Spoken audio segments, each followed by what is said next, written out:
L'objectif de cette troisième compétence est d'apprendre à prendre en main l'outil de facturation, et notamment la création de devis et factures. Pour créer un devis, commencez par vous rendre dans le menu Vente, puis dans l'onglet Devis et cliquez sur Nouveau. L'écran de saisie qui s'ouvre est le même pour tous les documents de vente.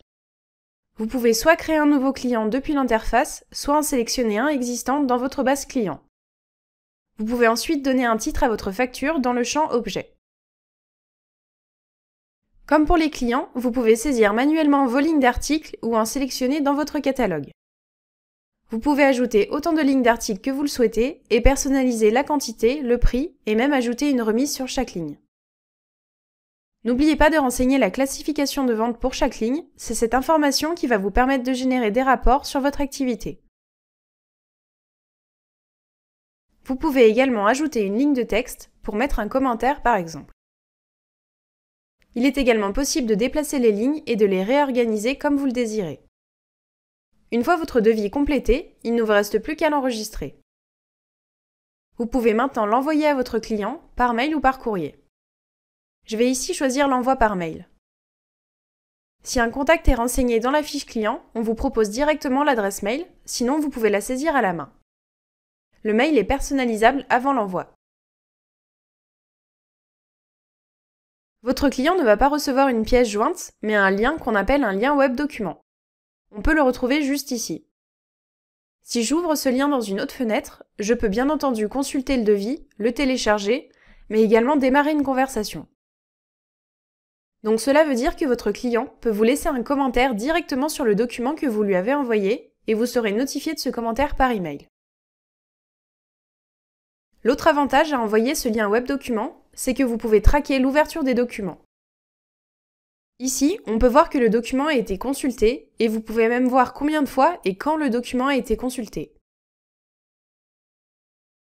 Vous pouvez également consulter le statut du mail que vous avez envoyé en bas de page en consultant le document et visualiser s'il a bien été transmis, délivré et ouvert. Une fois le devis accepté par votre client, il ne vous reste plus qu'à le facturer. Pour cela, rendez-vous sur le devis, puis cliquez sur le bouton d'action en haut à droite de la page, puis sur Facturer. La facture générée est pour l'instant à l'état brouillon et n'a aucune valeur légale. En l'enregistrant, vous allez valider sa création et créer un document comptable qui ne sera plus ni modifiable ni supprimable, pour des raisons d'obligation légale. On peut voir que la barre d'état de la facture est passée à l'état enregistré et le devis est quant à lui passé à l'état facturé. Comme une facture enregistrée ne peut plus être supprimée, la seule façon de l'annuler est de passer par un avoir. Pour créer un avoir dans Evolise, rendez-vous sur la facture concernée et cliquez sur le bouton d'action en haut à droite de la page, puis sur Annuler. En choisissant Avoir partiel ou Avoir total, vous allez créer un avoir dans le menu Vente et annuler totalement ou partiellement la facture. Elle passera alors à l'état Annulé. Enfin, le listing des factures permet de faire des tris grâce aux indicateurs en rouge et jaune pour les factures en retard et en cours de paiement, et au bouton Recherche avancée. Vous pouvez également effectuer des actions multiples en cochant les cases à gauche de chaque ligne et filtrer par période en haut à droite de l'écran.